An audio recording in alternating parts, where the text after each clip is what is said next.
جنة الأعشاب لخبير الأعشاب حسن خليفة.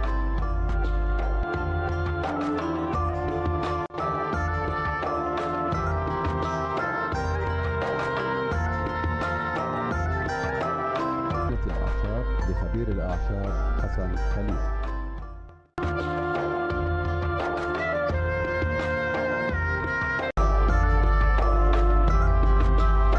جنة الأعشاب لخبير الأعشاب حسن خليفة.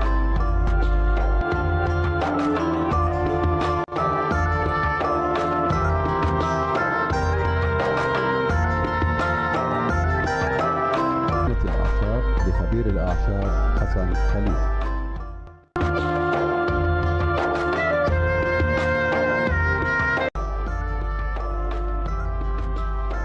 جنة الأعشاب لخبير الأعشاب حسن خليفة.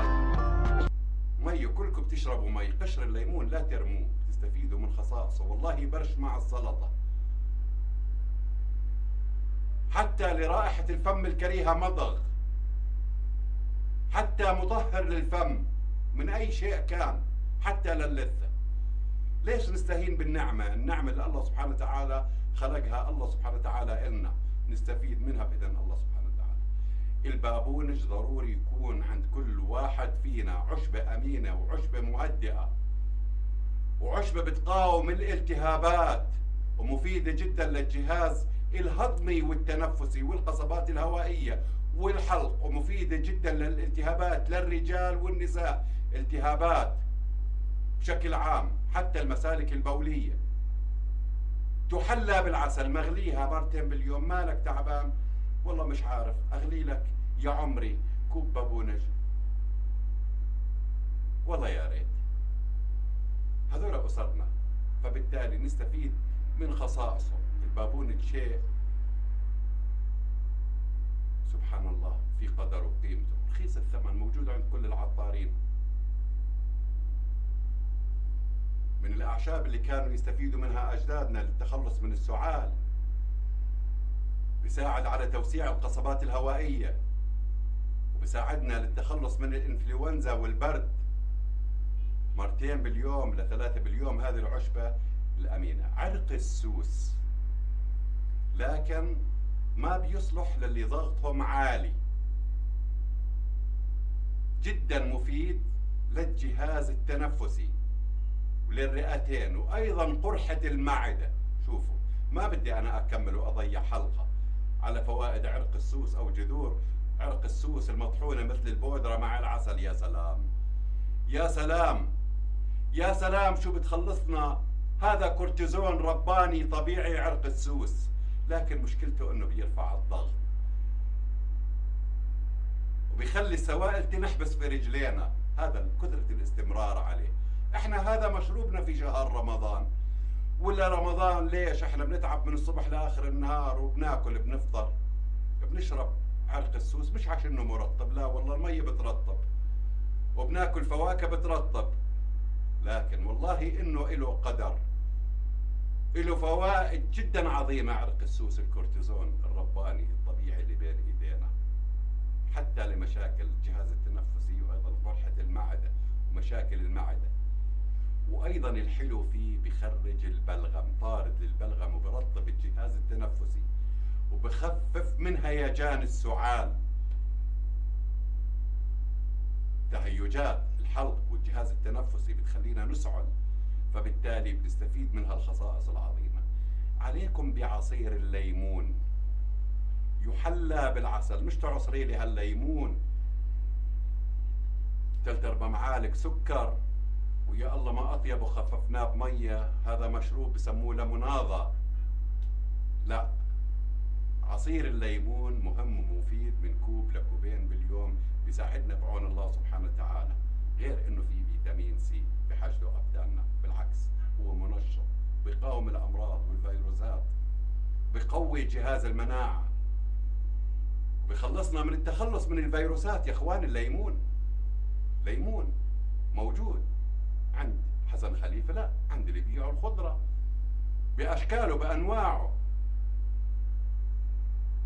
وبيخفف من حدة الإصابة بالسعال كمان، غير إنه مفيد للسعال وللحلق فبالتالي بنستفيد منه. عصير الجزر كنز طبيعي، وأيضا يحلى بالعسل مش بالسكر، جدا مفيد بهذا الوقت.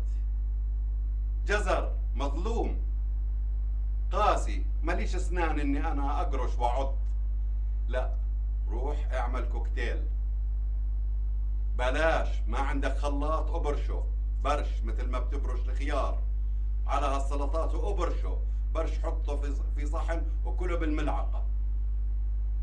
شوف انك بتستفيد من خصائصه بعون الله سبحانه وتعالى. في من الفيتامينات، في فيتامين سي واي بتخلصنا من السعال وبيقاوم السعال بإذن الله سبحانه وتعالى، ومن نزلات البرد بحد منها والإنفلونزا. وهذه وصفات المزارعين اللي يزرعوا الجزر، ويقول لك أنا باكل جزر ما أفلوز، وحتى لو فلوزت وانعديت بتكون علي خفيفة، وبيعمل على تعزيز جهاز المناعة أكثر اللي ذكرتم أنا لجهاز المناعة. أيضا اللبن والعسل،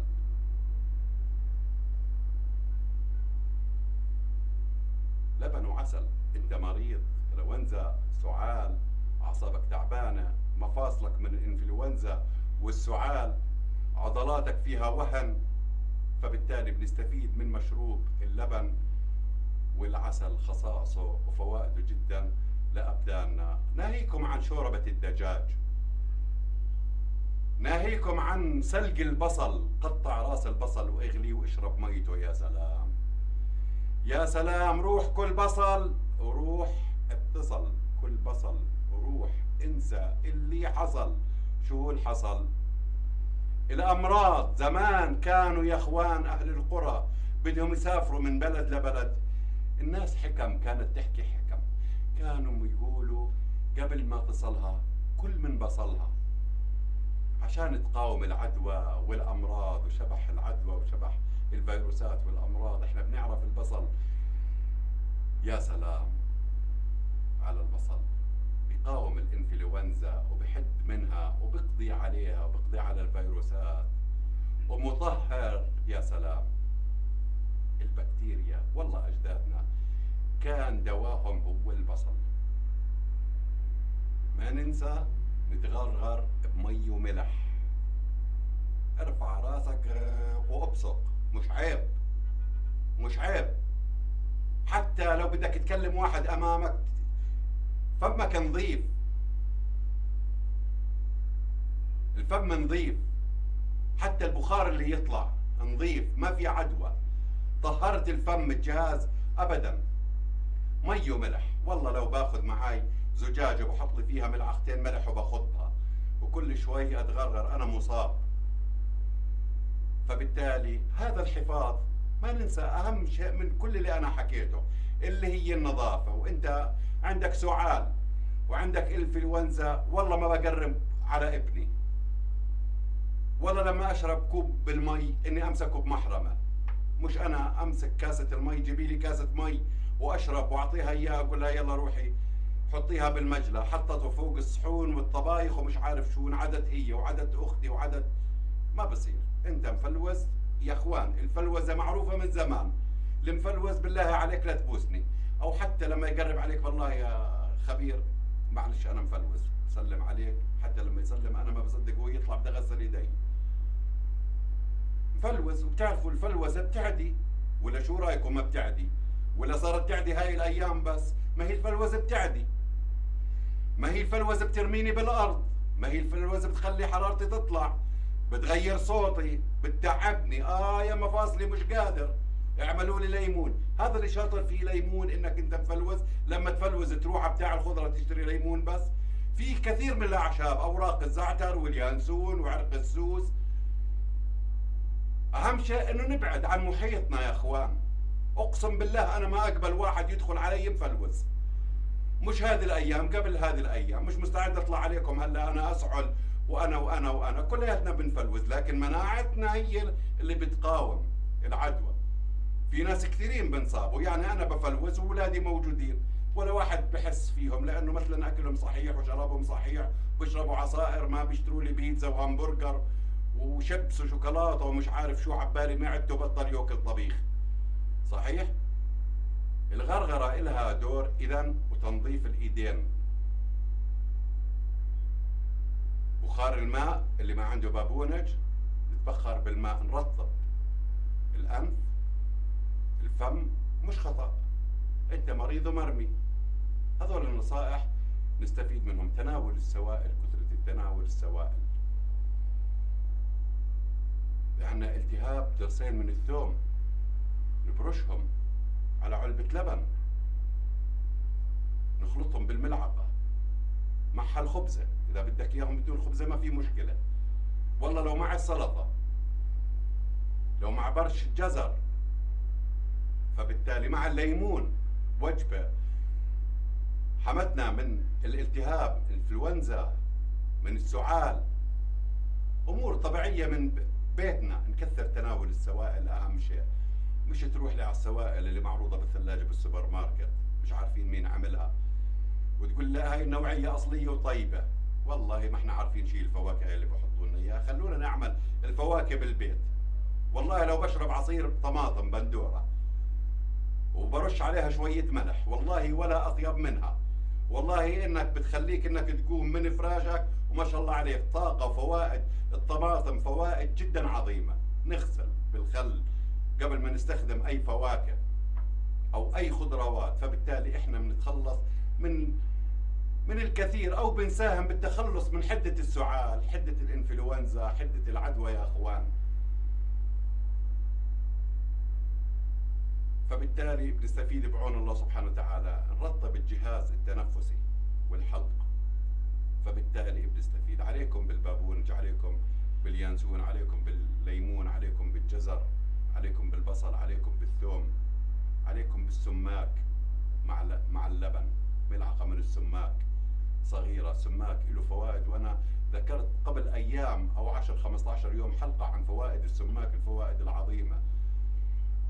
هذه المظلومة، سماك مظلوم، فقط بنحطه على الدجاجة بيعطينا اللون الأحمر اللي بيشهي، بنسميه المسخن، أو بنحطه على توابل أو على الحمص هيك بنرشه على الأطراف. بس هذا اللي شاطرين فيه بالسماك؟ أبدا. له خصائص وفوائد جدا عظيمة، بقاوم الأمراض وبعطينا بقوي جهاز المناعة. فأسأل الله سبحانه وتعالى يبعد عنكم شبح الأمراض. خبير الأعشاب حسن خليفة. سلام الله عليكم وروحوا ورحمة الله وبركاته. جنة الأعشاب لخبير الأعشاب حسن خليفة.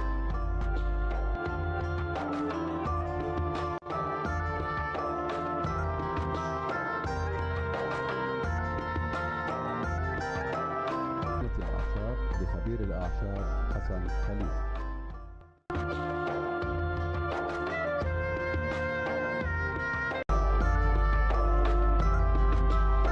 جنة الأعشاب لخبير الأعشاب حسن خليفة.